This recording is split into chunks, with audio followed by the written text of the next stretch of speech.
Hello, everyone, and welcome to another episode of Tree Actions, a human forestry podcast. And I'd like to welcome EmRo to Tree Actions. And where are you coming to us from today, EmRo? Thanks, Dwayne. I am coming to you from Olympia, Washington, down here in the old US of A. Yeah. Olympia.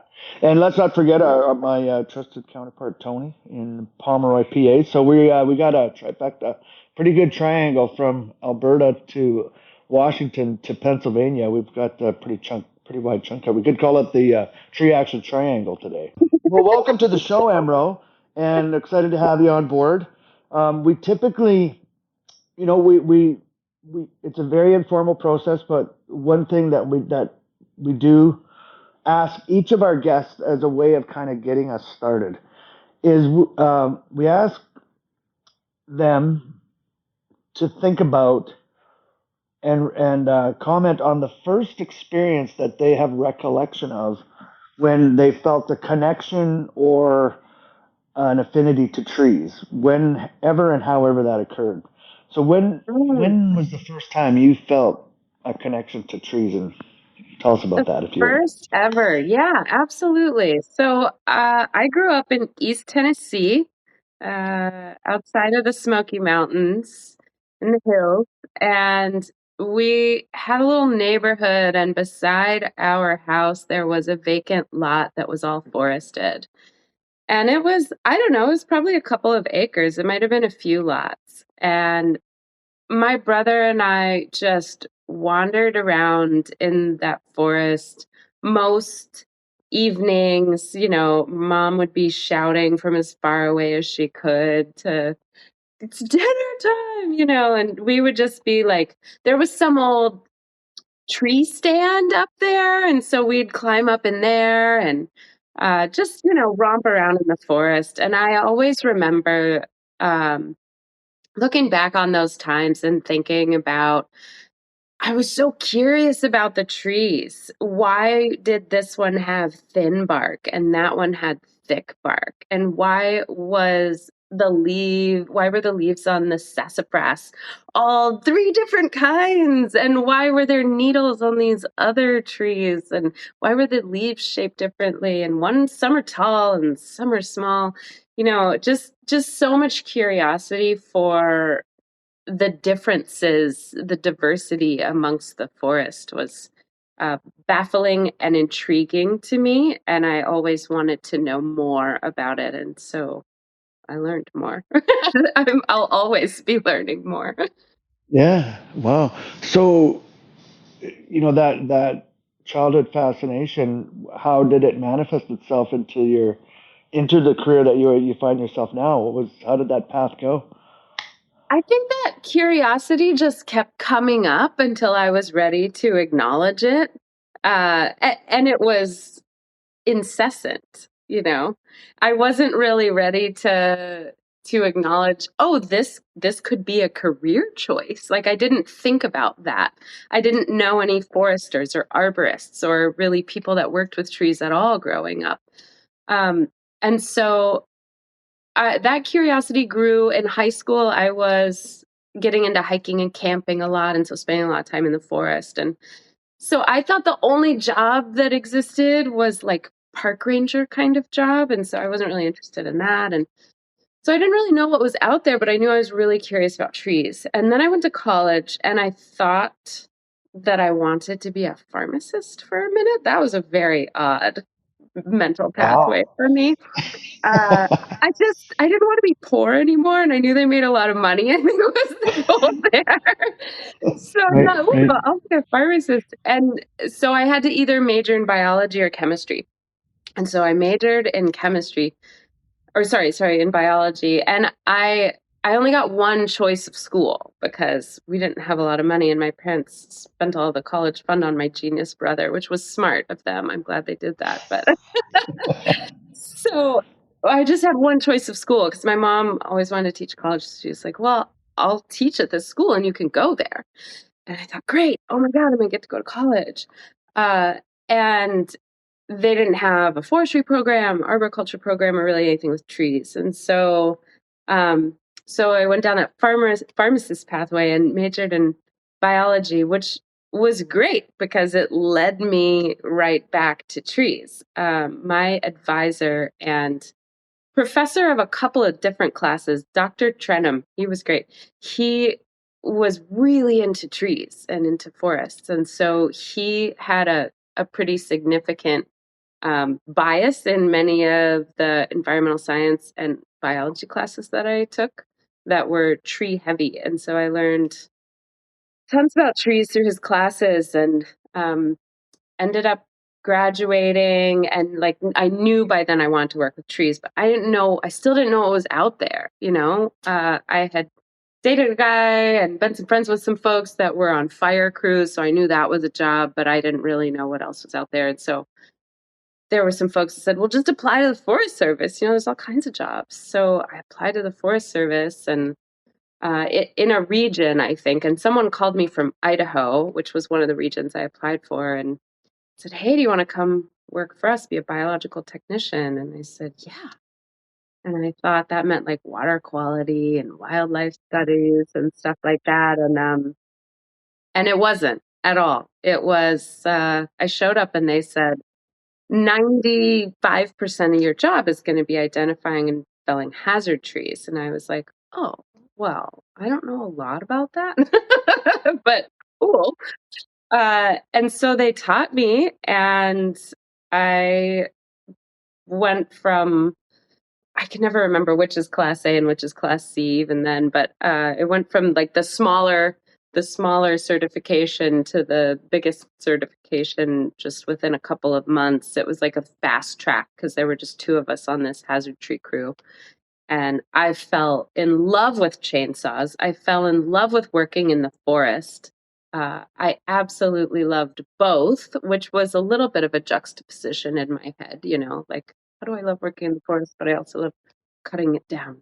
Um, and it was just trees, hazard trees. So I guess that was my first, like, oh, this is what I want to do. And I didn't even know what all was out there. Like, I didn't know there were tree climbers. I didn't know there were arborists. I didn't know there were people that worked with tree preservation or any of that stuff. And so over the course of the next 7 years or so, I would start to find these things out little by little and figure out, oh my God, those are jobs too. So, what was your first memory of what you would call a successful, or where you felt like you did it? Like you were given a tree, it was technical, Mm, you did it, you cut it, you solved the problem, you got it down or unsnagged or whatever the situation might have been, and you were like, wow, I've finally arrived here. Do you recall a moment like yeah, that? yeah, I Okay. do. I do. Fun question too. So I remember being pretty frustrated for a while. It was a steep learning curve, right? Just learning how to buck stuff. And my supervisor was really great because he would, every time I'd stick my saw in the dirt, he would make me stop right then and there and sharpen it, the whole thing. And I was like, yeah, this is very annoying, but it also makes sense to me. And out of that, I became a good sharpener. But so I was at a period where I was a little bit frustrated because the learning curve was so steep, right? Like, I'm felling all these big trees. There's decay involved. There's a lot of other trees. There's targets. There's a lot of things. And there was a particular day that he had just had me felling stuff just out kind of in the woods that were threatening trails or campsites or something, but no major infrastructure target. And so I remember this particular day, I don't know, I was probably 3 months into the job. And he said, all right, so here's this bathroom that costs $50,000. And here is this campsite with all this signage. Like when you drive into a Forest Service campground, it's got all the signs and like the little wooden Mhm. thing they built with all signage. So it was between the bathroom and the signs. And he said, all right, you can see that the direction that it's leaning is just a little bit where you want it to go. And so I want you to put it right in between this bathroom and this sign. And I was like, oh my God, there's targets. Like this is, I was really nervous that I was going to demolish this expensive bathroom with this tree. But I just like took all of his instructions and, used felling sites and figured it out and went for it. And it landed perfectly. And I was like, oh, this is fun. This is really fun. Yeah, and there's something I think you have to have been, I don't know how I put this, but falling a tree, learning, first of all, learning how, watching it done, because that's part of, I don't know anyone that's used a chainsaw and felled a tree where it hasn't been a mentorship type of process. Whether it's been a long term or short term, there's a period of time where you observe and watch, and then you get opportunity to cut, and then, but at some point, you get to that place where it's like, okay, and you realize, some of those simpler ones, but then there's that one where you might be on your own, and you may or may not realize it, but at some point during it, you realize this is like a really technical thing, and I'm by myself, or I'm actually in charge of this, and this really could go badly, and you have to draw on all those resources, and it's from that point on when you successfully do that, hopefully, that you can start to move forward. I remember the first time I took a course from Tim Ard, who I considered to be my ultimate mentor, and really changed my career path in not only instruction, how I taught, but also how I cut. But I, like the week after taking technical tree falling, or it was called precision falling, I was teaching at the college, and I was going to make a video of this new technique and this new method that I was exposed to, and it involved bore cutting and all the rest of it. It's a lot of what we know now. And I decided to remove this dead spruce tree right beside, and I think back on, I was within my limits of approach, so I really shouldn't have been cutting it. It was large for our area. It was one of the largest trees on campus, and it was dying, if not dead. So like it had to go, but no one wanted to do it because if it's leaning towards the power lines, triple phase lines across major road right in front of the college. Um, if it wasn't within the limited approach, it was right on the edge. Like, and if it went the wrong way, it was everything bad possible. Like, I probably would have lost my job if it went the wrong way. It was that big of a deal, and I had videoed the whole thing. And this is back when you got to rent the VHS. You got to put it up on the tripod.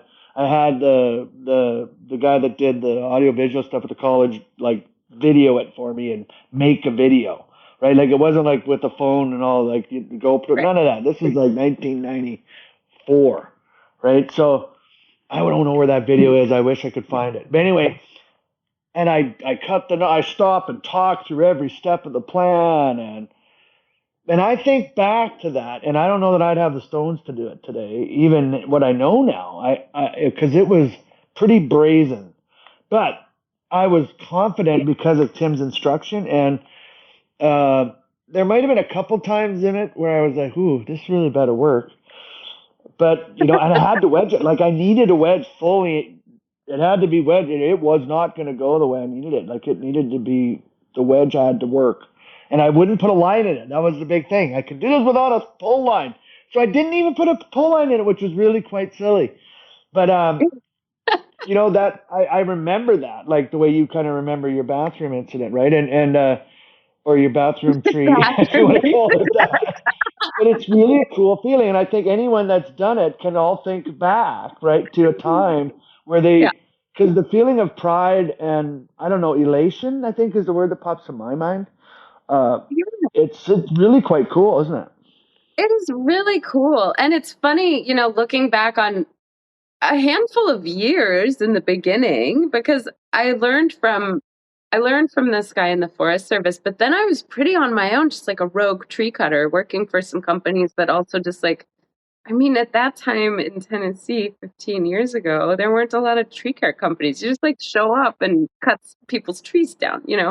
And so I look back on those times and I'm like, I found some pictures recently because my brother just passed away, and so I was going through some pictures with my mom when I was home, and there were some pictures from when I was living in Tennessee and felling trees on their farm, and looking back at some of those pictures, no PPE on, none at all, and just like these gnarly looking face cuts that are 3/4 of the way into the tree, and looking at these and thinking, God, how did I not, like, how did I make it this far? I'm just like blown away, because you think that you're doing some technical stuff, and in some cases you are, right? You're doing some really technical stuff, and you don't even realize the the weight of how technical of work, and how dangerous of the work that you're doing, until you know more and more and more, and you start doing more technical stuff. And I remember several years ago, I was working for state parks, and we would get contracted out to Department of Transportation, and they would contract us for the trees they didn't want to cut. They were like, "Ooh, those are not, like, we don't want to touch those, so we'll hire you guys to do it." And there were some trees out there that I just, same thing, like you said, elation. Like there's some targets you got to fit. I remember fitting like a 4-foot cottonwood in a 5-foot space between a couple really expensive things, like an attenuator on the road and a light post that both cost a whole bunch of money, and just like Yeah. nailing it. And you're like, God, that is so rewarding and so fun. And Yeah. it's fun to look back on, like, how much I've learned and progressed over the years, and how less stupid I've gotten too about my choices, right? Like, I was telling you before we just started, I don't hear as well as I used to because of those few years in the beginning where I didn't have any PPE and Absolutely. just went for it. Yep. Yeah. No, the PP. I've pictures of me doing removals with a bandana and ripped off t-shirt sleeves. Right. I have a harness on, but that's it. No lanyard. I mean, the lanyard's there, but it's not engaged, and I'm way out on a limb, lopping off, doing a big removal.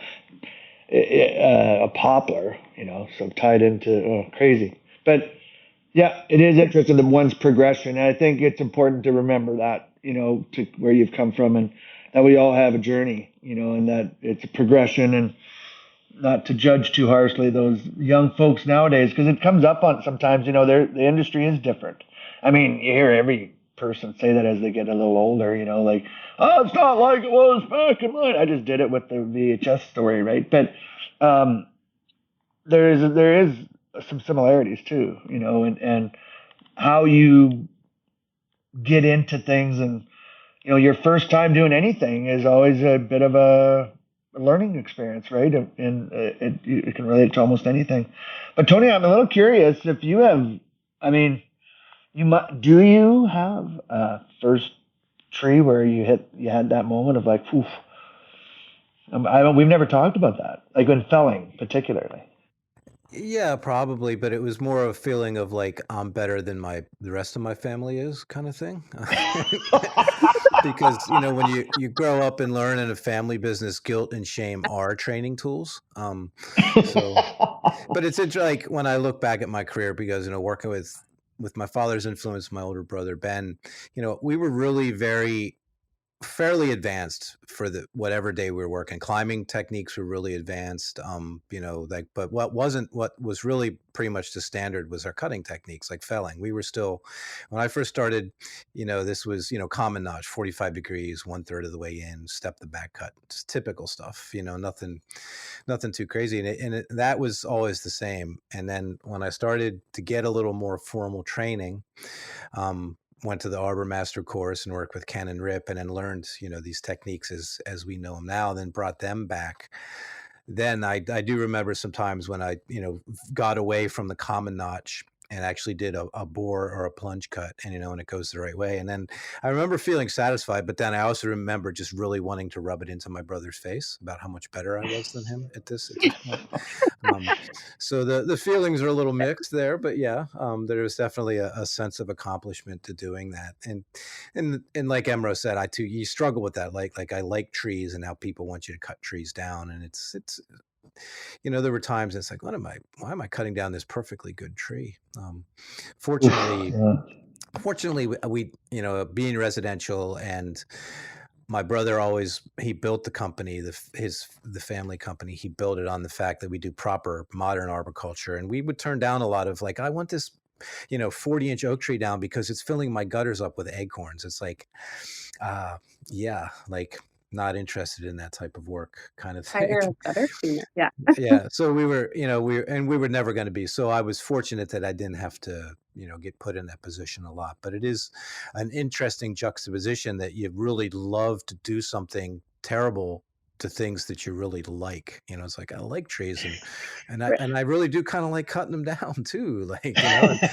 and if they could all be dead, that would be one thing. But then, like I said, with my philosophy background, I'm like, just because the tree's dead doesn't mean it's useless. Like, pound for pound, there might be more life in that dead tree than, who am I to say that I should be the one that lays it flat onto the ground? So it was always kind of an interesting, removals were always that strange mix of professional and technical satisfaction, but a little bit of bittersweet. Like, I really just took down kind of a nice tree, like, because the gutters were dirty, like, oh, my trees are so dirty. You'd be like, yeah, that's why we keep them outside. Yep.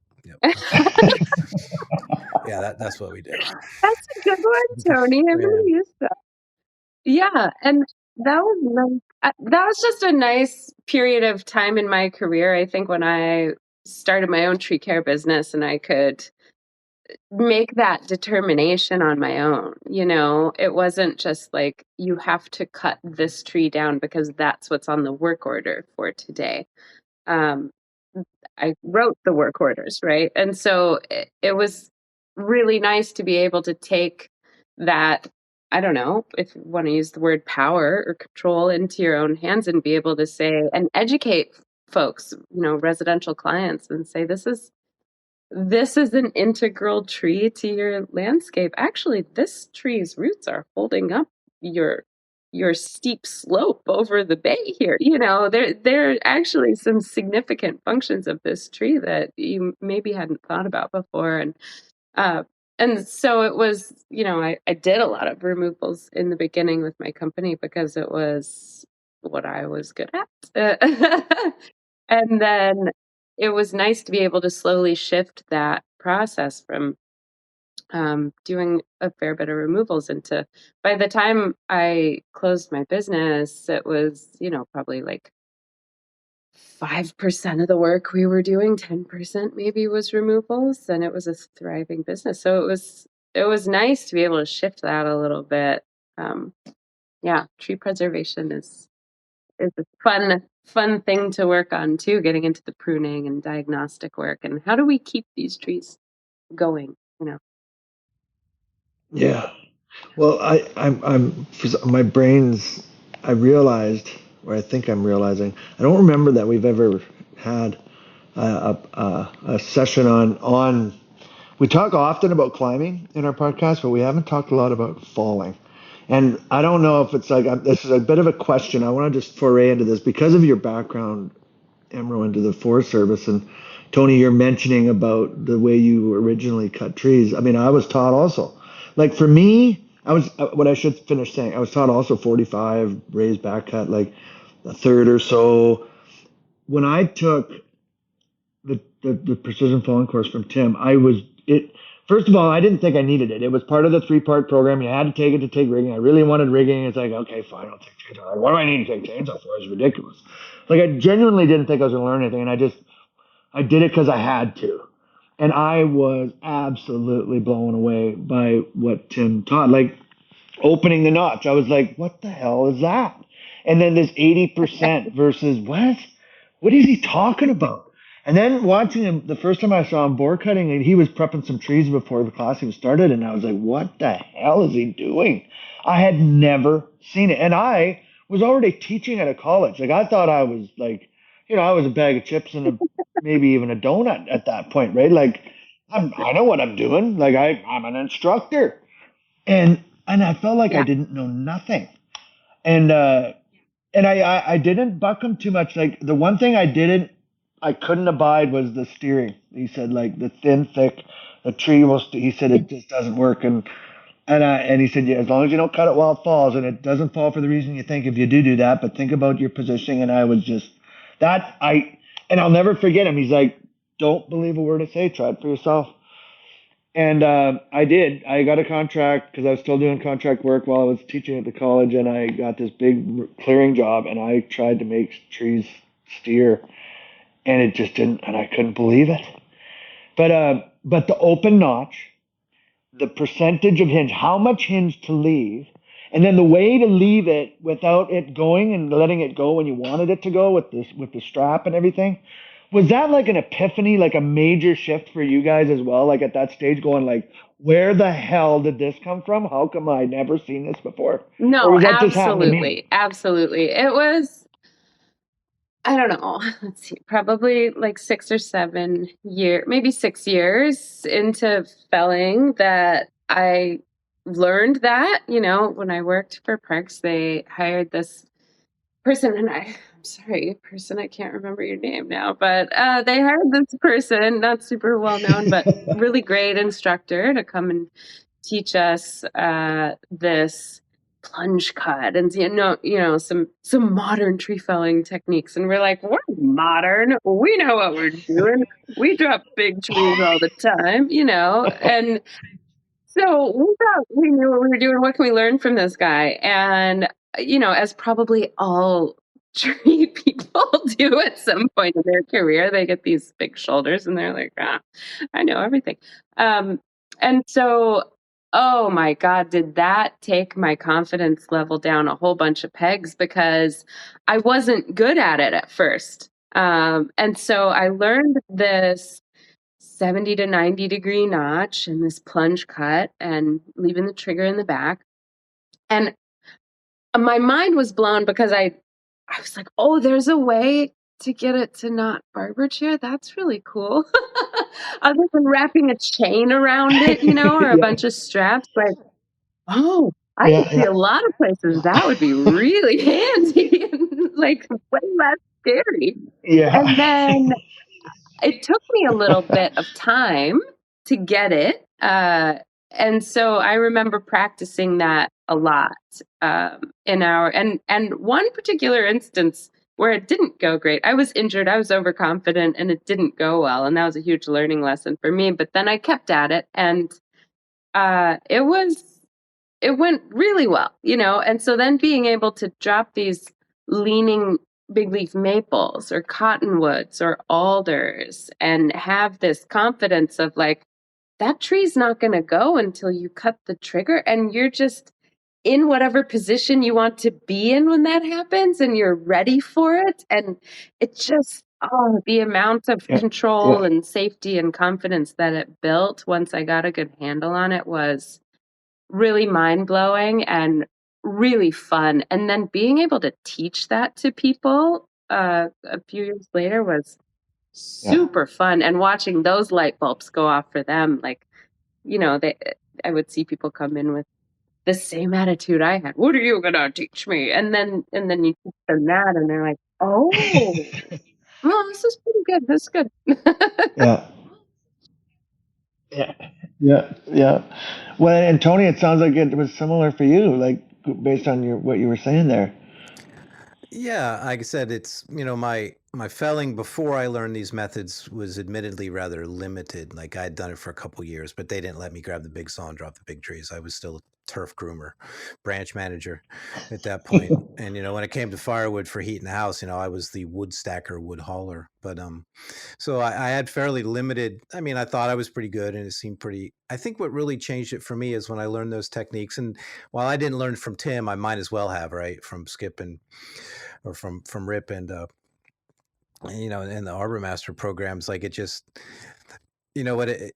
the way I explain it now, if anyone's ever taken a chainsaw course, is when it comes to felling, it comes to anything, but especially felling, there's principles and their methods, right? And there's a lot of different methods to fell a tree, but the principle is relatively the same. And the principle of felling a tree is a face cut coupled with a back cut forms a hinge that gives you a reliable performance, right? That's, put it in a sentence, that's what it would be. And I think by learning the bore cut method, by judging, 80% hinge length, all those things, 70 to 90, understanding the three methods, what a face cut is really there for, the three things it does, allowed me to understand the principles of tree felling. And the saying is, that if you understand the principles, you can choose your own methods. But if you only know methods, you're always going to be befuddled, right? So that's, and that didn't really dawn on. I just took Ken and Drip's word and did it that way. And I did the same thing. I'm like, I got to prove it. So I went back after doing the training, and for a couple months, I didn't cut my old way. I didn't do the common notch. And I'm like, you know what? They're right. It works. And that's what I started doing. And I really didn't question it much. And then as I started training more, as people started asking me questions, I realized that's when I really started to understand the difference between a principle and a method. And tree felling is one of those things, like it's the hot button topic. Like there's just people, but when people argue about tree felling, they are inevitably arguing about methods, or they're totally wrong and they don't understand the principles. Like I've run into logging crews. I shit you not. They were hired because they were able to fell trees accurately, and their felling method was basically a snap cut at the base, and they got the skidder cable as high as they could, and they drove as fast as they possibly could. And they were pulling Woods oak tree down. Probably the biggest might have been 18 inches, but they were 75 feet tall next to my buddy's house. And he's like, I'm like, oh my God, like I can't believe they did it. I can't believe they did totally. They would get the skidder cable as high as they could, which was about 18 feet if they stood on top of the arch, and they would get it up there, and then they would take out as much cable out as they could. They had one wrap left because you don't want that cable coming off. And literally they used a snap cut, and it was actually backwards because the low cut was on the backside. So they weren't even doing the snap cut right. And then the skidder operator must have he put a little bit of slack in the cable, and he hit the gas, and he went. And it was all gravity at that point. And I'm like, so, of all the things in arboriculture that people debate, tree felling is one that,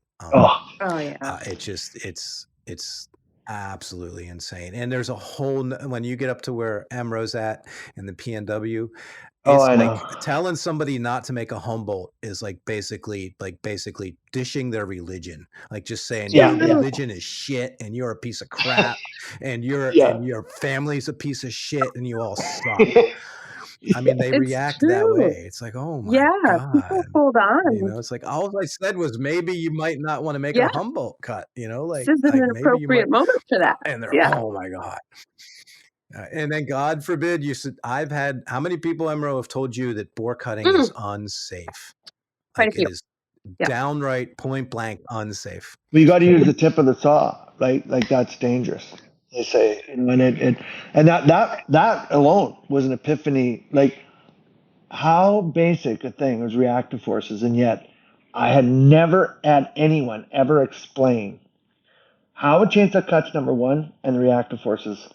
Like you feel them and they're there, but I had never, and I realized I know exactly how kickback happens now, and thereby I know how to avoid it. Like it's so simple, and yet all I was ever taught is don't use the tip. It's dangerous. But that person clearly that taught me didn't know how or what happened, and Tim just happened to be the first person. See, in the early days, Tim brought all the chainsaw techniques to Arbor Master, right? And he taught Ken and Rip. And and he was part of the team for quite a while, but there was a parting of ways between Ken and Tim early on and then Ken and Rip just kept on. But they never deviated from, and interestingly is all of that training came out of Game of Logging, which had come out of Sweden originally with Soren Eriksson's program. And it was, originally, oddly enough, brought around through the logging industry in Sweden particularly. And you talk to people in Europe and they'll call it the Swedish method. Okay?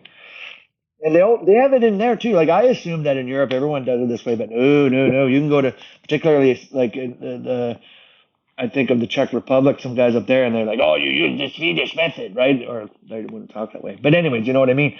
And even there is dissension. It is the most controversial descended technique and form of arboriculture. And even when I think back to myself, like I was willing to learn climbing and rigging techniques because you're off the ground and all that. But my God, I could certainly fell a tree. Like who can't do that? Like even the biggest, most out of shape guy that can run a saw can, by God, fall a tree. And I'm proud of it, right? So don't take my Kodachrome, like um, they don't want that piece taken from them because they may have lost their fitness and ability to climb. They don't run the bucket, but don't tell me how to cut a tree. I think that's part of where it comes from, and you got to really carefully, approach those people with this. Like I can imagine people listening to this podcast. Some of them might be like, "What the hell?" We're like these open-faced zealots. But when I learned that the hinge, preserving the hinge, that the hinge actually functions from here to there in the whole 45, that the hinge has to break. I was like, yeah, wow. And when I thought about it, and the other thing that happened to me was I had a tree go on a tin shed.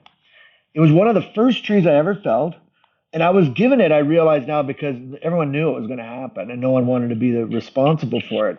But they had also budgeted already. It was an accepted attrition that was going to happen. So it was kind of like a joke learning curve thing.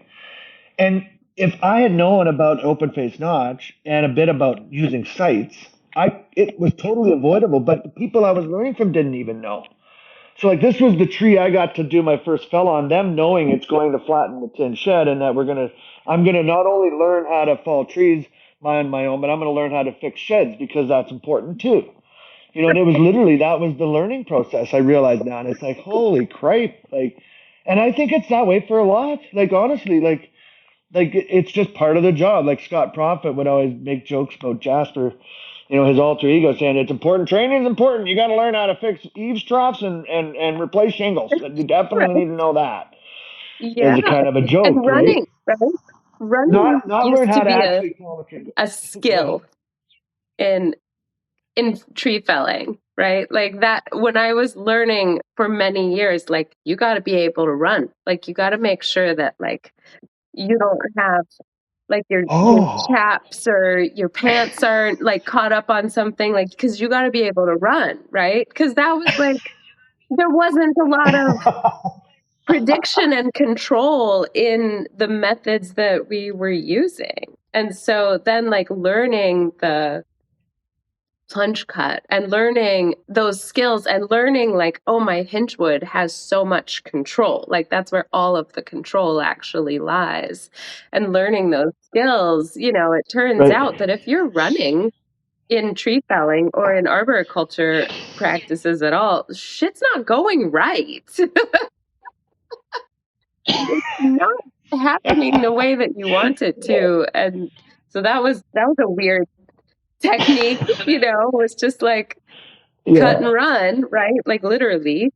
Yeah. Yeah.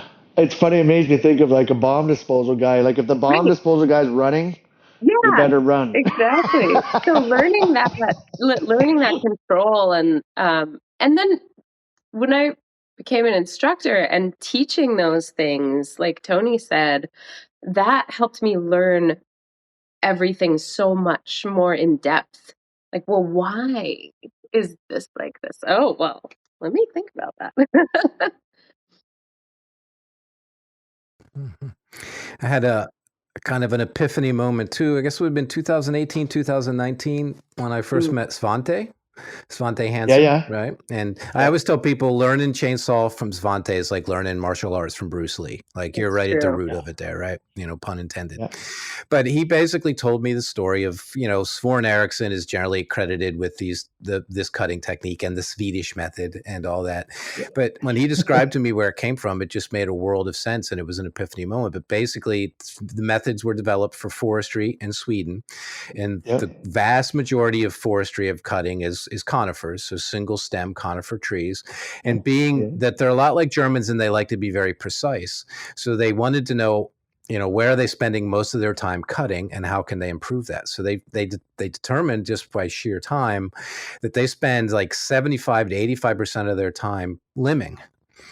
right? So that when they run a chainsaw, 85% of the time they're cutting limbs off the tree. So felling is only 10, and another 5% is just clearing. And then so felling's like just, so they developed a felling method that would keep the trunk, the hinge intact, so it would stay on the cut so that it was easier to limb conifers. It just happens that it's a really safe method to fell trees. It was, according to Svante, and I'm taking his word for it, when they were working through these things in the 70s, the idea was just to make logging in Sweden easier. And the best way to do that was to make it easier to limb a tree. So they developed this method to make it easier to limb a tree. And when you tell people that and they're like, wait a second, this didn't have anything to do with safety. I'm like, no, it didn't. And then for some reason now they want to believe it more, right? Like they just like, so it's not just about being safe, it's about being more efficient. I'm like, that's what we call a win-win. And right? watching Svante do the limbing dance is just, it's like watching poetry in action. He's such a smooth chainsaw operator. Yeah, and it works great until you drop an oak on the East Coast. Then it doesn't work anymore. Yeah. It works really good on conifers and single stem, at a certain height. But I really value teaching that method because what it opened up for me was the different ways I can hold the saw and keep it on the wood, and reduce like having to hold it above, like supporting the entire weight of the saw. And I mean that's something else that becomes more apparent as your not only hearing goes, but your strength and stamina with just age. And I'm not out of shape, but I definitely feel the effects of a chainsaw while I'm living and bucking more than I did when I was 30. Right? Like I just do, but I can still do it, and using, you know, I remember I got injured in a car rollover, and I really hurt my elbow, and I had to modify my climbing methods, tree climbing, because I couldn't pull with the one arm in the same way. So and I had a Pantene right when they first came out. I'd had it for a long time, a couple of years, and they weren't really catching on. SRS wasn't a thing, but I hurt my arm, and then I had this thing in my bag, and I was like, oh, you know what? And I started using it on the tail of my line because I couldn't pull anymore. So I had to use something else to overcome this limitation. And it wasn't an age thing there; it was an injury thing. But you realize that there's easier, different ways. You use different muscle groups and so on. And sometimes you're forced into it, and age is one of those things. And that's what I've appreciated about that technique, Tony, regardless of whether it applies in every situation. But it offers me more options of how to do something, right? And my understanding of that study, and I should ask sponsors specifically, was it was also the first time that it had been researched by engineers. Like it wasn't just guys in the forest trying to figure it out. They had people with training to actually measure it and realize how to make it work. So like it was like, I'll try cutting the notch different. It was like, well, let's see how this works. And that, to my knowledge, was one of the first times like someone with that type of background researched the method that was being used and how would you keep it on the stump. And my understanding was that it was partly due to safety as well, because there was a lot of accidents happening, and it was commissioned by the government to be, and that's where the techniques came out of. And it was in that time frame you're speaking of, but it had a two-pronged approach, because there's no way the king is going to invest in just safety. Right. It's got to make money too. There's no money in and that. I think I choose to believe it was two pronged, but I don't have confirmation from sponsor like you do on that. Data-driven tree felling. Yeah, it was epiphany. And it's funny to me because it came from logging, and it was brought through the back door through Husqvarna to Arbor Master, which was a fledgling organization training arborists that really all of us were born out of. And all of the companies that run today that teach it, have some connection back to the Arbor Master group. And it's had I think even more of a powerful impact on the arborist industry, specifically in North America, even more so than in Europe, which I find just really interesting how that pattern has gone. I don't know, Tony, if you have observed, EmRo, if you've observed that or thought about that. Yeah, I think like the first time I'd really heard of it before I did the Arbor Master program is when it was still, and it still exists now, the game of logging. You'll still run into game of logging instructors, but a lot of I have a dear friend of mine who at that point when game of logging was coming over, Sworn Erickson, this would have been the 80s. He was logging. He was a logger in Massachusetts, northern Pennsylvania, and they called it the Swedish game of dicking around in the woods, which I just thought was hilarious. But I mean, to this day, they were all using the methods. They just couldn't give them serious credit. They just had to make fun of them because that's what they do. But yeah, so, and I still get inquiries to this day, for chainsaw training, like, oh, do you teach the game of logging methods? And I can honestly say, yeah, I do. I mean, there's some differences. I think game of logging did a lot more on the maintenance and sharpening as a course. And they also did a lot more with wedges. The chainsaw training that I tend to do now is much more arboricultural, residential related. And that's the other thing I think people kind of get confused too. When you're a logger, your margin of error is larger, generally speaking, for property damage. As a residential arborist, if it goes 3 foot wrong and it lands in the pool, it's over, man. Like I'm making no money and I'm losing money. Whereas if it hangs up in it's beyond the safety aspects, there's an efficiency aspect that really, you have to fell differently in Mrs. Smith's front yard than you do on 120,000, acre logging cut. You just do, because and out there I can like, oh, it's going to hit that tree. Well, I'll cut that tree down first. Like, well, I can't move Mrs. Smith's pool. I've asked and they wouldn't let me, so I couldn't. Well, we're a lot of the way into this podcast, and we've only talked about tree felling. I feel like there's many other avenues we could go down. That's not all I've done in the world, everyone. But it is a fun subject. It's getting me fired up, actually. I haven't run a chainsaw in a pretty long time, and I'm like itching now. Well, and it's I'm honestly, I don't think we've yet had an episode where we've touched on the whole falling thing, and I think it's important, and it's a huge part of arboriculture. Like you guys said, we're into tree preservation, and as arborists, it seems counterintuitive to think that but all arborist companies, at some point, you have to become good at removing trees. It's just part of what we get asked to do. And yeah, we often talk people out of it, and that's a cool thing we get the opportunity to do. And we can even refuse to do it, knowing some other one's going to put the blade to it. But it is a huge part of our industry, and I think it's one that's overlooked a lot. Like especially as I got more into arboriculture and less into hazard tree felling, it was there's so much importance put on the role of climbing, right? And then when I would teach chainsaw classes, I would find that it turns out we're not actually as good at running chainsaws as we are at climbing in most cases, And that was the opposite for me because I was running chainsaws for several years before I ever climbed a tree. And so it's interesting that we don't put as much emphasis on it in so many aspects of the work that we do. And like meeting an arborist that's a really good chainsaw sharpener is rare. Or like a really, really excellent precision feller is kind of rare. And it's also just something that we don't get an opportunity to do as much of in residential arboriculture either. Just like felling a whole tree, there's not always room for that. So it is probably the only skill in arboriculture where absolutely the ends justifies the means, right? It doesn't, as long as it hits the ground and nobody gets hurt or nothing gets broken, however you get it there is absolutely usually considered acceptable. That's not true in any other aspect of climbing, right?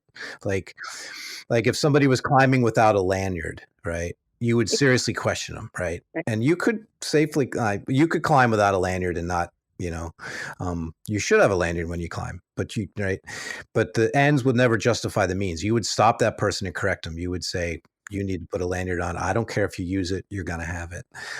But with felling and especially tree felling, the ends will always justify the means in most people's minds, right? And it is the one thing that we cut as an industry. We cut that amount of slack to, and we don't cut it anywhere else. And it's always been a mystery to why that is.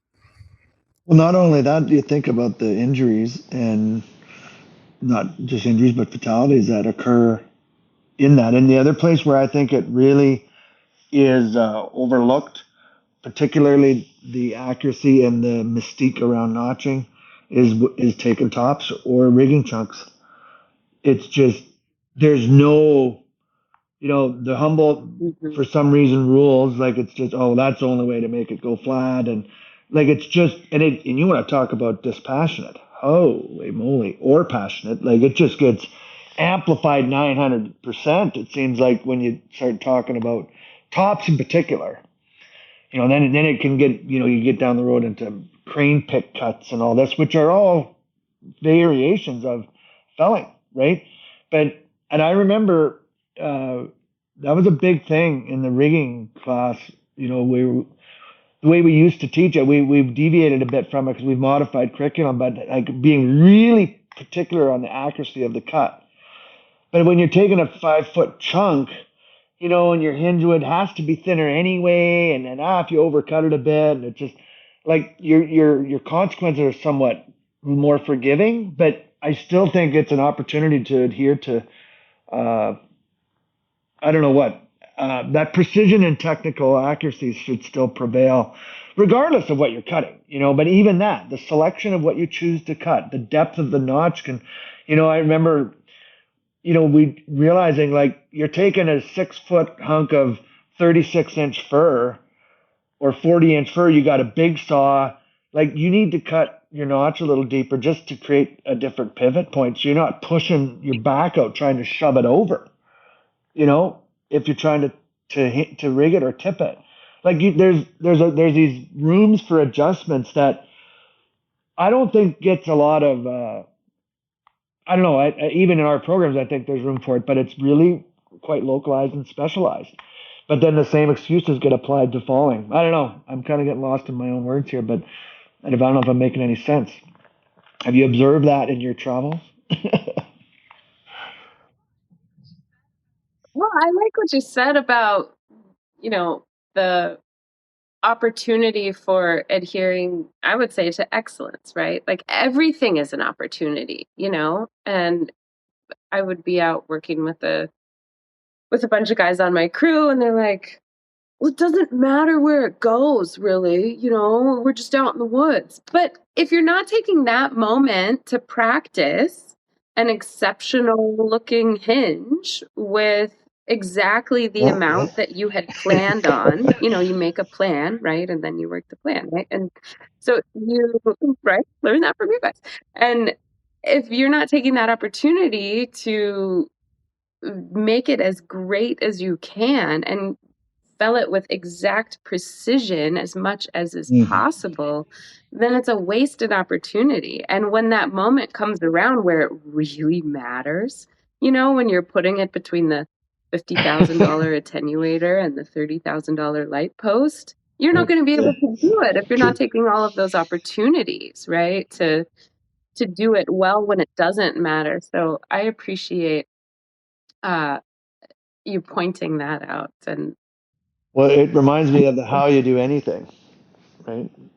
is how you do everything, right? Yep, Yeah. exactly. Tony, what do you think about the cutting tops versus like in the relation to felling, and do you find that it's a bit more dysregulated even within like we don't have a specific program on that. We do teach it, but how much do we emphasize the significance and variances up there? I think that there's there's a lot of methods that could go. The principle remains the same. Mm. Um, Yeah. when you look at actual techniques that have been proven, either anecdotally through time or through some type of scientific study, the things you can actually do to reduce forces when throwing a top are relatively simple and easy to do. We know from our when we talked with Matt Follett, just leaving a couple branches beneath it for force dampening is huge, Yeah. right? Um, and then, he just recently completed that study on notch angle and stuff like that. And it's just, I don't think your notch angle and everything has as much to do with it as people credit it for. I'm not saying it's ineffective or doesn't do anything. I think that how you choose to cut it Yeah. can play a big role in it. but I don't think it gives as much credence as people give it. And I'm almost it doesn't, getting a log to land flat has nothing to do with notch angle, has everything to do with gravity and the space it travels. That's if it's just a Momentum. log, not Yeah. yeah, not with brush on it. So yeah, I think it has a role. I don't think it needs to be. I think that from a training standpoint, we're better off focusing on things that we know work, like leaving a couple branches below for mass dampening, Mhm. not stripping the whole thing up, then throwing a big top.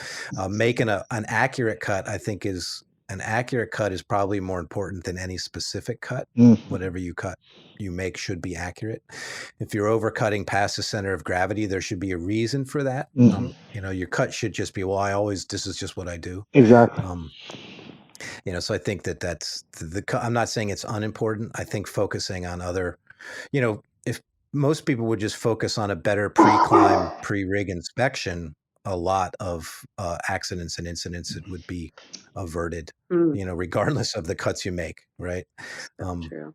and I don't think there's enough focus on tree dynamics and risk assessment. I don't Mhm. think there's enough focus on compartmentalization. I don't think the average arborist out there blowing tops arguing whether or telling me the Humboldt's the best thing ever has a basic understanding of tree compartmentalization and how trees and wound wood form and how they strengthen themselves against gravity and Mhm. wind.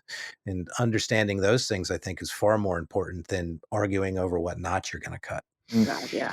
Yeah, it's like pruning. I think made me think of pruning. It's not it's making that final cut and how you make that cut's pretty important. And it's how much you cut and how you make the cut versus I don't know. I had an epiphany moment and then I lost it. But I think you're right. There is a lot of time put into very specific things without the consideration of a more broad scope.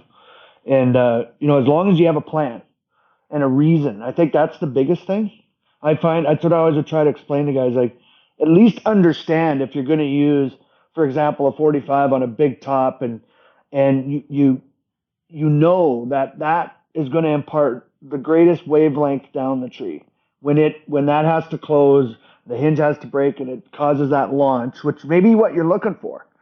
But just know what it's going to do to the rest of the tree that you're tied to. As long as you know that and you've built it into your plan and you've considered that it's able to handle it, then you're making a decision based on an understanding. You're not just, well, that's what I always cut. Because you see so much of that. Like, and then repetition, the repetitive complacency, it breeds a lot of contempt, and I think is a root cause of a certain amount of accidents, because it's just the way you always do it. It's not why you do it. It's kind of like what you were talking about, EmRo. Like, why do we cut the notch this way, not just we cut the notch this way? Right. Exactly. It's the why behind what we're doing, right? That's so critical. I remember being in a philosophy class in college, and they're asking, why, right? Like, why do you do it this way? Tell me why. And it's like playing devil's advocate with two different students in the class. Like, but tell me why you're doing it like that. And I remember the kid's response being, well, because that's what my dad believed, and that's what his dad believed. And I think that felling more than anything else in the tree care industry is so like that, right? I do this because this is what my mentor or my dad or my whoever person showed me how to do this. It's not because, well, because this is the latest research. And this is what says that this is Yeah. going to be the safest method and the most effective method for this particular situation. And so now I think there are many of us thinking a lot more of that. Well, this is the latest research, and that's why I do it this way. Like, that's what I base my entire career off of these days, right? Mm. And a big reason why I've gotten involved in writing the Tour de Trees and the Tree Fund, because we base our careers and the decisions that we make every moment of every day off of that research that exists, whether now it's in urban forestry that I'm working in now, or in arboriculture, in climbing, in tree risk assessment, in trees in construction, in felling, anything. It's all based on the best research that exists. And I hope that we are all starting to shift more in that direction. Yeah, I think it's probably the greatest lesson to impart that any instructor can give a student, and that is the lesson of openness and willingness to hear and to adjust and to learn. That's the most powerful and most difficult lesson to impart. Because we even have our own ideas, and I have to be careful of it myself, because this is the way I learn, and this, and I really believe fervently in a method or a technique. And it doesn't mean that I'll change my mind, but I need to be open to looking and seeing and wondering, well, okay, maybe let's just listen to this. Because as soon as you start closing that off, that's when you start doing exactly what you're talking about. You're just not, you can't learn from the research. You can't accept it if it's just, you get in that mindset. And that's what you teach your students in your class is how you respond to questions and even how you communicate your lesson. And I'll never forget it. Getting back to Tim, I never had heard another teacher ever say this, and he said it at least once, maybe only twice, but I'll never forget it. And it was, "Don't believe a word I say."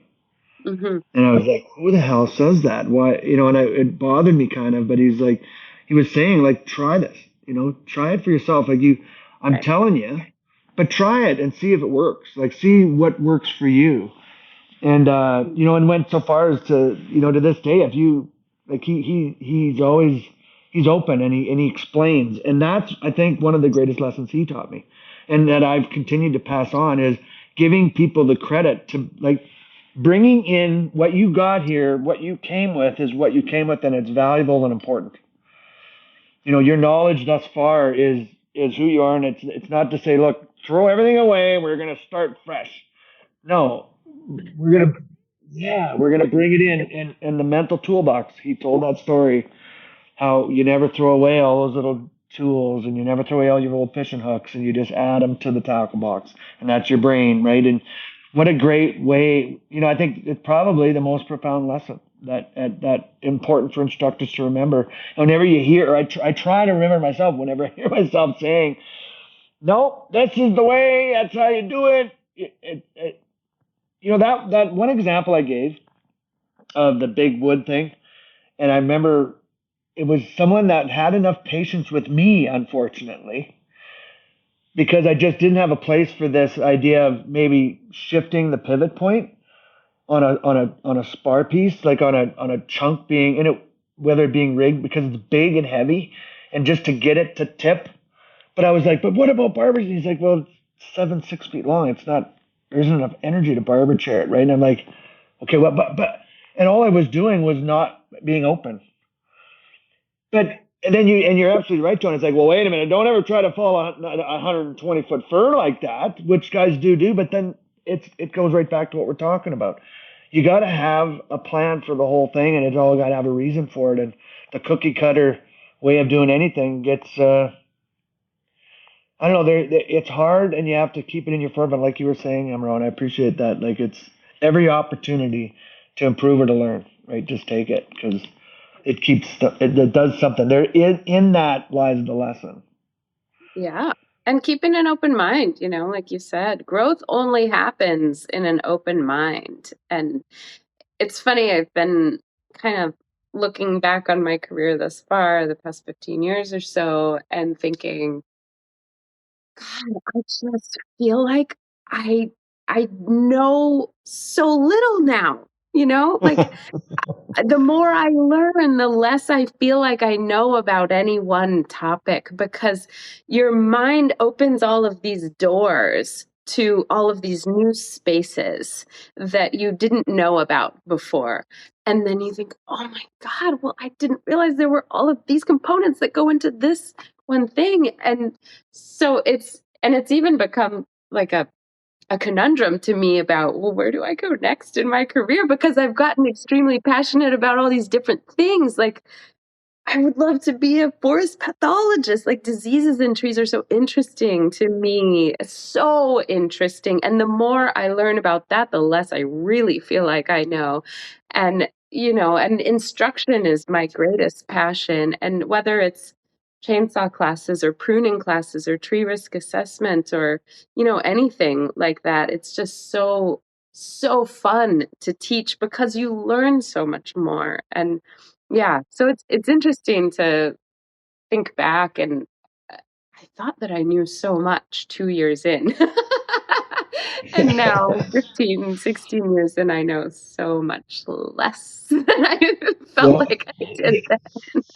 the greater our knowledge increases, the greater our ignorance unfolds, I think is how Mm, Kennedy, yeah, Kennedy said it. exactly. Yeah. I saw Tony's eyes light up when you mentioned the philosophy class. Yes, yes, I know that's Jam Tony T.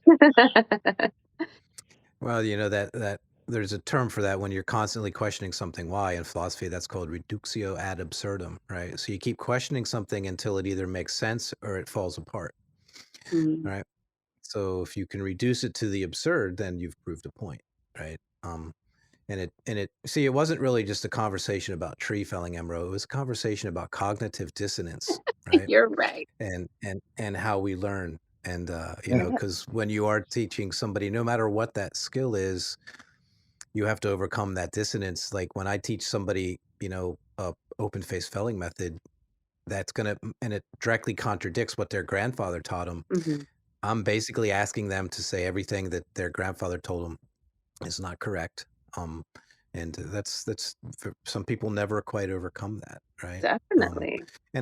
you see that in the tree world all the time because people take trees for granted, Mm, especially in the urban environment. Like, absolutely. just plant another one, just plant another one. Oh, But you don't understand that it's going to take 100 years for it to even come close to what that one is, yeah. right? Yeah. It And crushes my soul. Yes. And now I work in urban forestry right now, and that's been such a challenge for me to hear, trees and sidewalks are one of the most common things that I discuss with folks these days are the relationship between trees and sidewalks and the roots. And the standard method is we'll cut it down and plant more. And that's just very unacceptable to me because that doesn't get you the aged forest. And there's so many benefits in the trees that the older they are, the more ecosystem services they're providing, right? And so it's just such a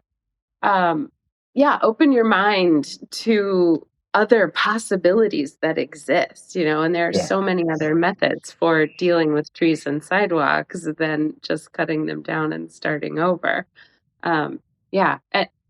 And I think that the people that have those belief systems have maybe never gotten the opportunity to take a walk through an old growth forest, and certainly never climb an old growth tree and realize how valuable, important, incredible, energizing, just amazing these trees get to be when they are a few thousand years old. That was some of the work that I got to do about a year and a half ago, was climb some of these old growth trees for research and for um, cone collection. And that completely changed the direction of my career. I just was like, how do I spend more time preserving, proliferating these species? And they're just, I don't know, trees are amazing, you guys. You guys know that. They're Yeah. just Yeah. incredible.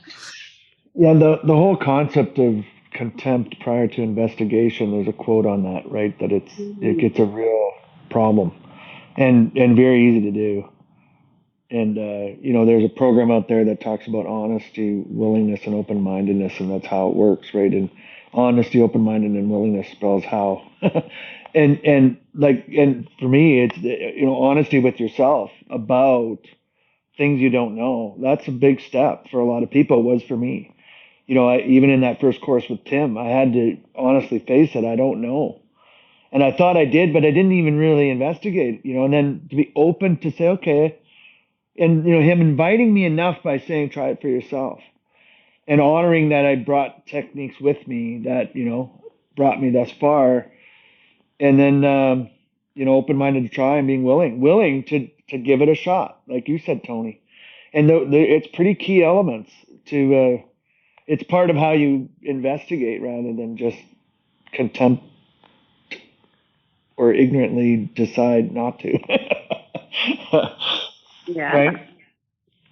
Keeping that open mind and finding that place of growth is also what, like you were saying, Tony, the methods versus principles, right? Like when you start to understand the principles, that opens Yeah. up the space for being able to be creative, right? And to think on your own about it. Well, is this going to work based on what I know about the principles of this tree felling or tree climbing or whatever it is?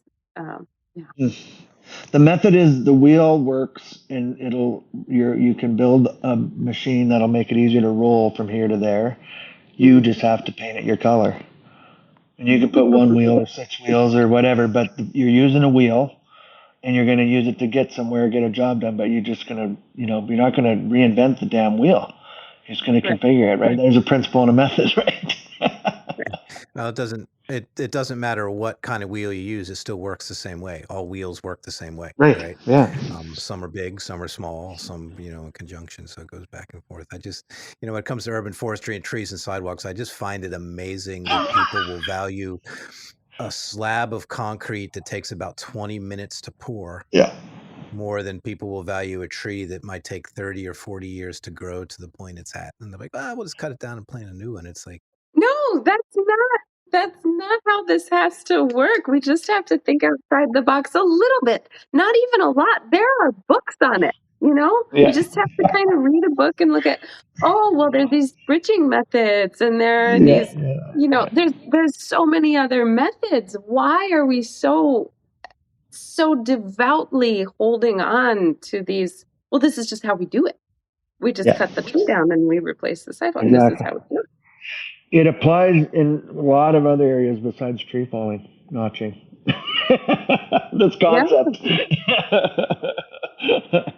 absolutely. uh, um, and when you were talking about when you said trees and sidewalks, I'm like, man, if there ever was an oxymoron, there it is, right? I know. It But is.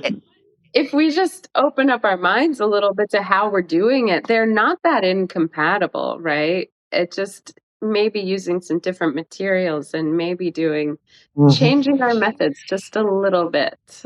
Yeah. Changing that it doesn't have to be a straight line. Exactly. Exactly. I Whoa! worked Can on you this imagine consulting project once and I said, well, why don't we get the sidewalk to meander around the root systems? And they were like, whoa, you mean not make it a straight line? I said, yeah, yeah, that's what I'm proposing. And we did it. And it turns out they told me that people would walk, they wouldn't follow the sidewalk. They would just walk in a straight line. And I was like, that's preposterous. And so we ended up doing the meandering sidewalk. And it turns out people walk on the meandering sidewalk. They don't just walk in a straight line. That was the oddest thing I think Well, anyone's ever proposed to me. I'd like to see a river that grows like a sidewalk or flows like a sidewalk. There's Right? nothing in nature like that. And even any game trail, any path that's made by humans, even where there isn't one prior, that where people walk on a routine basis going to get water or wherever it is, it's never straight. It's just never straight. We don't move that way. So it's just ironic, and that's, talking about engineers and arboriculture or tree felling, that yet, we make a straight line on the notch and we pretty adhere to that, but yet we have these other areas where we compromise. And I think it's important, but very few things in nature have right angles, if any. And So true. why we keep applying that concept to almost everything is really bizarre. It is bizarre. It's really bizarre. you know, it's even interesting. It's part of the reason why there's such a conundrum over the notching, how wide or how far in, because you're dealing with a curve and a straight line. You're trying to meld them, right? Mm-hmm. Interesting. Exactly. Well, um, I, you know, I, you mentioned at the start of the call how it's going to go. We never know. It's part of what makes it fun, I think, for Tony and I. But it also we're entering our second season now, and we've had some feedback as far from potential guests and others, like to have some sort of formality to it in certain areas. And I don't need to go into any details, but and it wasn't that we didn't consider them. We've been open to the concept, but we keep coming back to this model of letting it flow. Getting like talking about a river here.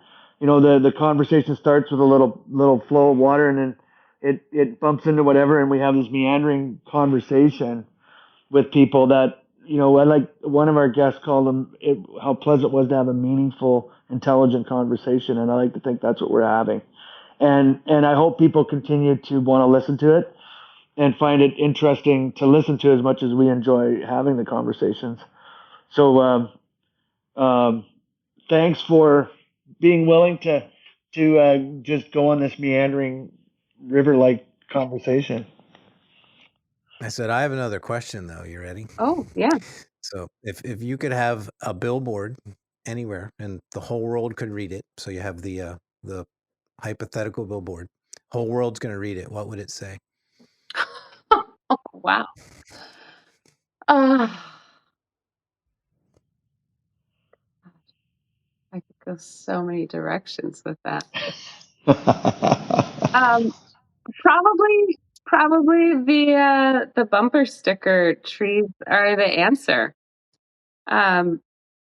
Because the more work I do in urban forestry and the more work I do in arboriculture, I just find that to be so true. Trees are the answer, right? They are responsible for a lot of the air that we breathe, then the shade that keeps us cool and filtering water and reducing flooding and, so many other benefits that they provide. And we just keep coming back to this, like, well, trees are the answer. And you look at,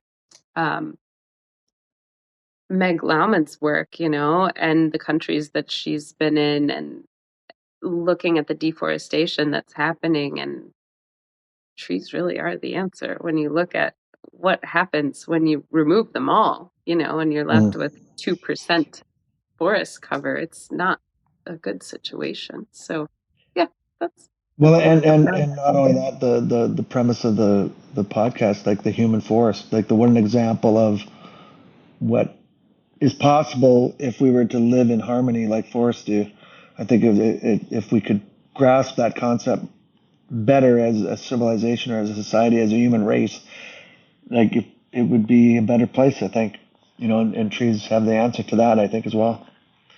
Oh, absolutely. Yeah. I mean, what if we acted as if the connections in the mycelial network, the mycorrhizal network, rather, where we give one another what we need and warn each other a bit about things that are coming and just stay connected and support one another, have this connection like the forest does, and are able to also bend and move around in the wind and be more flexible, not so rigid in our thinking, and opening our minds to this growth like we were talking about before. I just think that's so Exactly. necessary To for me, us. the mycelial network and those things that the forest are give us a metaphoric example of what we could be like energetically, spiritually. I think there's that's the metaphor that I draw, or the symbolism I draw on that. And it's part of the reason I like to call this the Human Forestry Podcast, because it's we're sharing soulful energy in a mycelium like way, right? And hopefully helping others gain and learn something, and getting energized by just listening. That's our medium of I don't know what would be an example in trees, but I think of you know the mycorrhizal connections that occur in the neural net or the mycelial networks and the just the fibrous network that exists underground that are we're developing energetically and spiritually through Yeah, absolutely. And you think about like Suzanne Simard's research and the mother yeah. trees that exist that, support those other ones. Like that's what I think about. My amazing friends and mentors in the industry, like you guys are some of my favorite tree people. And you're like the grandfather trees, right? Where you're supporting all of, not in age, but in Yeah, like no, it's okay. experience, and in Yeah, yeah. how strong you are in the industry and the pillars of just amazing work and skill and support that you have for the other little seedlings that are coming up in the forest around you. It's wonderful to see that and to be connected to folks like you in those experiences and just be tapped in like that mycorrhizal network of just connection and yeah, and Sponte and people all over the world um, that are feeding the rest of us, standing on your shoulders in some ways and also being connected in our root systems, right? Yep. And feeding one another, absolutely. Yep. Yep, that's pretty much it. I think it's a good example of it. You bet. Tony, how do you like that? Your grandfather Tony? I was pulling more for like uncle, maybe. I'm not feeling All grandfatherish right, yet. Uncle Trees. You're the Uncle Trees. Uncles, yeah, it's okay. I realize that it's just my own vanity, but I'm struggling. It's not easy getting ready. It's okay. It's Yeah, there's so many metaphors for it, right? And I think that if we, I think the connections between humans do exist. That like the microcoelom, I just don't think that we've either lost touch with them or we just choose to ignore them. And in many cases, but I think you can come back to it. And I think there's, like I said, that the human forestry part of it is huge. And the more that in my professional career and trees, I'm trying to learn to look at legacies and what a legacy is the way a tree looks at it. Mm. Um, because, like, Dwayne referred to it, my favorite Neil deGrasse Tyson quote is one of the most powerful things you can do in this world is to launch another learner into it. And to do that requires a certain amount of legacy. And it's always been a kind of a struggle, like how do you leave a legacy behind? And I think that the examples right there, I think trees and forests are showing us that. You just have to choose to see it and to go that way and understand Absolutely. that, Yeah, you have to that you have to choose to see it. I think that's well said, Tony. There's been a lot of periods of time in my career where before I would climb a tree, I would walk up to it and put a hand on it and just connect with it and just ask it what it needs, you know? Um, and they always talk to me when I'm up there, right? So when you do that, when you take that time to make that connection and ask what the needs are, whether it's the person in front of you or the tree that you're working on or in, it's just taking a moment to connect with what's right there and ask what the needs are and say, hey, what can I do for you? How can I support you? And I think that's critical, whether it's in our human dealings or in our forest dealings or in our urban forest dealings. yeah, I mean, that basically that's what I consider a pre-climb inspection now, right? I used to call it a pre-climb inspection. I'd walk around the tree 360 degrees looking for hazards and all those things. Now I just go up and say, hey, how's it going? Um, Still looking for all the same things, but I'm having a little more of a conversation now. Right. Um, and it Exactly. just Yeah. has changed it. And it just, and sometimes I think another valuable lesson that, has just recently occurred to me in the last couple months is that, trees don't really need us to fix them. We just need to, meld them into the world. And I think that that's, that's a lesson that I wish I could have learned Yeah, much earlier in life that, I can't fix everybody.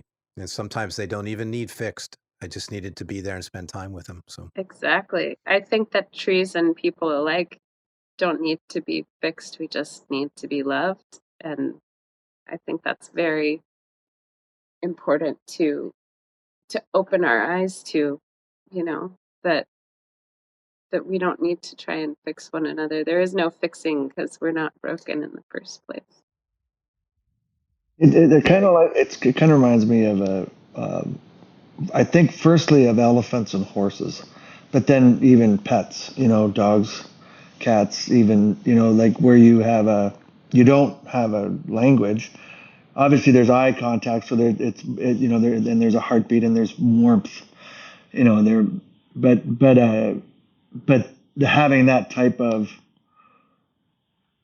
mindset with a tree, is a different level that not everyone, some people think you're getting pretty esoteric there, but it definitely can happen. And, the being in a forest and the chemicals that they release, that it does affect you that way, like the way a dog looks at you, or, the smell of a horse's muzzle, or, elephants are powerful that way, just their look when they look you in the eye, like it's there's something energetically or spiritual about it. And you got to be open to it. Again, it goes right back to the openness, right? And you can just shut it down and say, we're a bunch of crazy ignorant tree huggers or whatever, but that's just a place that people are at, right? And I may Yeah. have been at that place myself in the early days. I was about getting it done and cutting, and there was a whole other mindset, and I've shifted into a different way of thinking. And if I can be an example of that, then great. Yeah, absolutely. And I think maybe for you, Dwayne, but definitely for me, sobriety's been a huge part of that too, allowing that major connection to get expanded in big ways that I never knew was possible. Now that there's a lot more clarity in my brain on a daily basis, it opens up so much more space for connection, whether it's with my dog or with the people that I'm with, or God, in the forest. Oh my God, have you all ever went up to an old growth tree and put your hand on it and just felt like you could feel the energy of the entire earth pumping into your soul? Like that's what I feel when I am among those old ancient trees. Hmm. Yeah, and to have nothing altering or creating a pseudo or false representation of that, and I think for me, that's, substances, alcohol particularly, brought, I've heard it said that they were called spirits in the beginning for a reason, and it gave you an artificial sense of what being spiritually connected is, and that's why it was Mm. called spirits. And you can actually get the feeling that some of us get when we drink. You can actually get that for real, and in a healthy way, if you nurture and develop that. And unfortunately, alcohol can lube some people into that, so to speak. But for some of us, it becomes a replacement rather than a way to give you a glimpse into what's possible, and we take it too far. So, and it yeah, when you don't have that corruption in there, or that, it's like really seeing. You can take the glasses off and see with real eyes, sort of thing. Exactly. Exactly. And that feeling of connection lasts so much longer and feels so Hmm. much more profound. I think I got that a lot when I was drinking, but it wouldn't last that long. You know, Yeah. you wake up with a hangover and that connection is gone. Well, you'd be, the craving and the obsession of the mind to recreate it over and over, right? Is part of what happens. Right. Totally. Yeah. Yeah. And And it's I a whole other thing that's relatively prevalent in the industry, for sure. at least for some of Absolutely. us.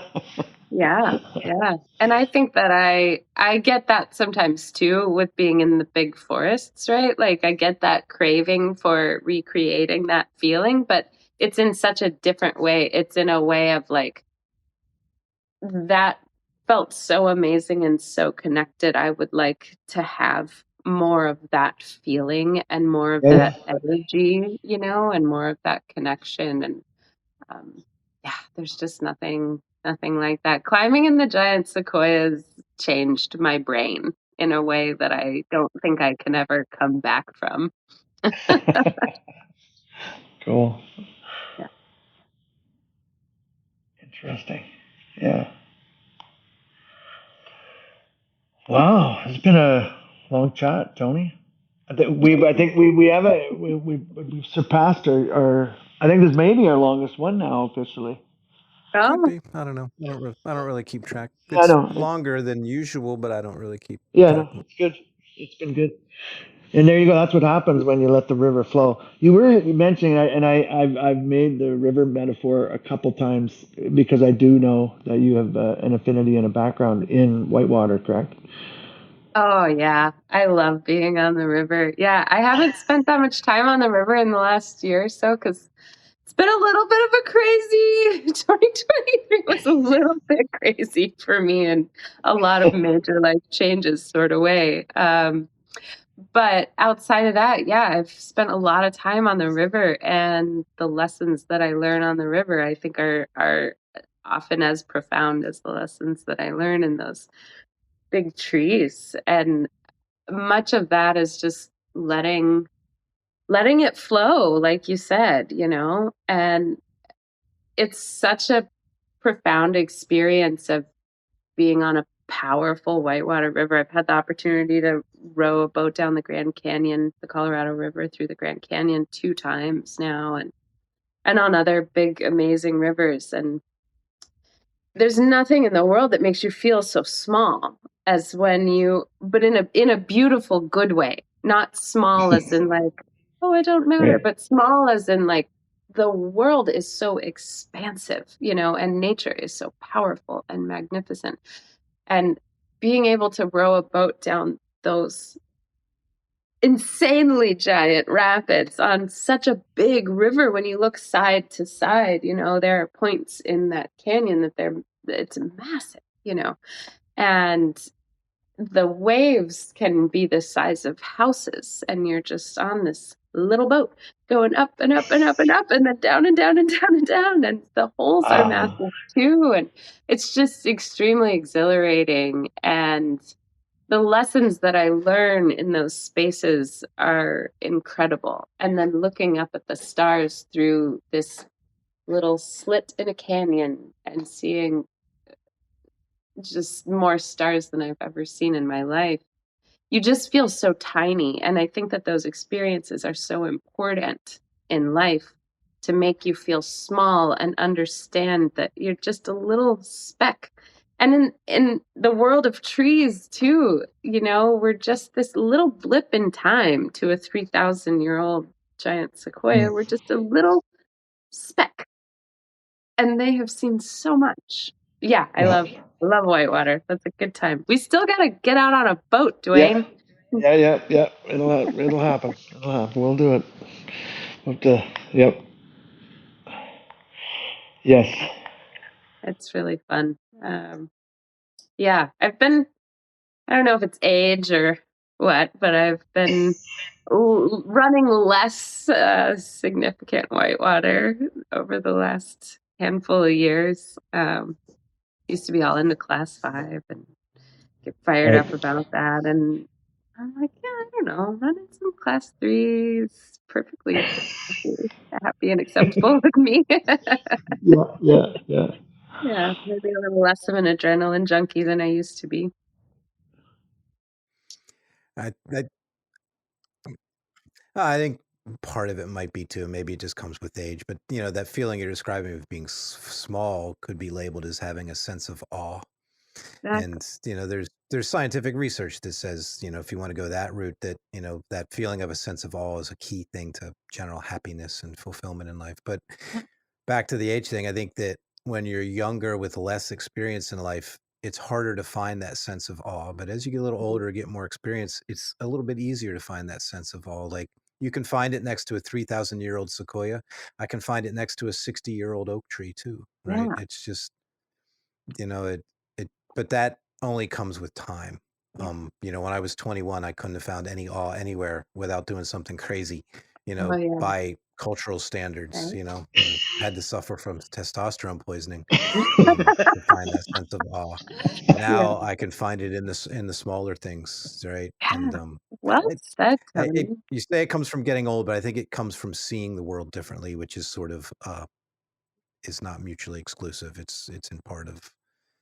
I don't think when I was 21 I had enough experience Mm. to understand it and see it. And now that I'm far from 21, I do have the understanding and the experience to see it because I've seen it so many times. It was thrown in my face so many times. It just took me that 1,000 times thrown in my face till I'm like, son of a bitch, there it is. Yeah. See it now. Right? Yeah, I love the way you said that. That's exactly right. I mean, I feel like I need less of those super high powered adrenaline experiences because I find it every day. I find it on a walk with my dog and looking at the changing leaves or the flowers, or just pick up a cone and wow, notice different parts of it that I never noticed before. Just everyday Mm-hmm. moments are bringing more of a sense of awe than they used to. And that's it. I'm finding a hard time like grappling with that, I guess. I'm 37, and so I feel like I'm older than I should be in some ways, both physically and other ways too. And just I'm having a hard time like wrestling with not needing those experiences so much. And maybe part of that is from sobriety too. Maybe that's like I'm getting more joy out of different things that I never did before. Um, yeah. I think again, the forestry model concept, the human forest, like when you're growing up in the forest and you're young and vibrant, high dynamic energy, lots of stretch and strength, and you're out, but when you're growing up through it, getting taller, getting stronger, then storms come, a tree falls against you, you get some bark ripped off, maybe a branch tears, then as you grow older, you poke out and you can start to see the expanse of where you came from and what you're part of, and those that are coming where you were before, but you can't see it until your canopy extends out beyond the rest of the forest, right? And what another example of these old trees, right? They're just what the wisdom they can't help but impart it. They've just simply seen it and experienced it. And I wonder if they could think like, why are they the ones that survived after all the trees that they were part of when they were young? They didn't all get that old. Only some. It's like any forest. Not everybody gets the luxury or the gift of being the old big tree. And why that is, that's just life. It's not a no one, they didn't deserve it any more than anyone else. It's just the way it worked out, and having the grace to accept that. And some of those trees fell sooner than others, but even in that, they're giving back, right? They're giving back to the forest, giving back to the floor. A log provides all sorts of Mm. habitat and nurse benefits to everything. It's just such an amazing cycle. And I think that's where when you talk about getting older, your canopy is extending out and your vision expands. You can see more. I remember climbing that Sukha in 2006 or whenever that was when we did the Bogachiel. And when I poked out, think I was second or third up the tree, and I was going up on mar bars, which, man, there's definitely easier ways than that, but I did it. And I got up, and they were good, but when I went up past, I mean, one thing was looking beside me and seeing a diameter that I couldn't see around. Like I couldn't see around the trunk, right? So like Mm. I wouldn't even have been able to talk to someone on the other side of the trunk of that tree. And I'm above the canopy of all the rest of the trees. And then looking up, I'm still a yelling distance away from the guys that are in the tree, in the canopy of the very tree I'm ascending, right? And it's like, this is just wild. And, there was only there's not a lot of those trees around, but there's always going to be them. There's a cycle, there's always going to be these big trees. They're just going to show up in a little different place, but it's really, really interesting. And that was an experience that I'll never forget. And I often think back on that and in reflection of my own life and where I'm at in that climb, and when James passed, he talked about that in one of my last conversations with him, that his ascent into the canopy of the hereafter. Like that was his example of like he was climbing into the afterlife, right? The tree of life. And he was about to ascend into the canopy, right? And what a neat metaphor, Yeah. And James was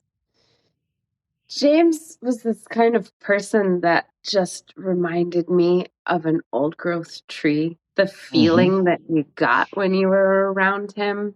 And the last time that I saw him was we had done an aerial rescue class at Miller Sylvania State Park, and I was with him and Tyler, and we went over and looked at some of the old trees in that park that when I had worked for parks, we put this fencing and some low-growing native veg around them so that it could provide a space for them to age and shed their branches naturally and just exist without, reducing compaction and stuff. And so showed them those trees and, that feeling of like putting your hand on an old growth tree and getting so energized, like I mentioned before. That's the feeling that I always got around James, was that like, oh my God, he just energizes you and makes you feel like you're tapping into this battery and connection. And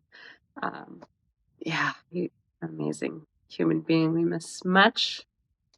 Yeah, yeah. His and there's an example of his legacy, or his the like his fallen tree, so to speak, is still clear, like very much a part of the forest as we know it, and I think will be for many years to come. Just like the trunk of a large tree that falls and is in the forest for everyone to stop, admire, and appreciate, even in that state, and his legacy is living on in that way, big time. Yeah, absolutely. That's a great example. Yeah. Whether you're a tree or an amazing human being in this world, we don't just go away when we die, right? We provide so much support and legacy and become the soil, right? That other trees and people get to grow from. Yep, yep, exactly. It germinates, like he's germinating. His legacy will germinate many seeds. Yeah, absolutely. For years to come. Yeah, I know. It's pretty cool. Yeah, really cool. Yeah, absolutely. I think of my brother in that way very much. Passed away about 7 months ago, and just the legacy that he left. He was doing amazing things with that big brain of his, and just like incredible work that will continue to fuel what we learn about energy um, and many other processes. He was an incredible engineering brain, and yeah, we leave a lot in this world, and we can only hope to leave as much good as those guys. Yep. Inspiration is good. Yeah, it is. It is. You all inspire me. Thanks. We try, at least with bad humor.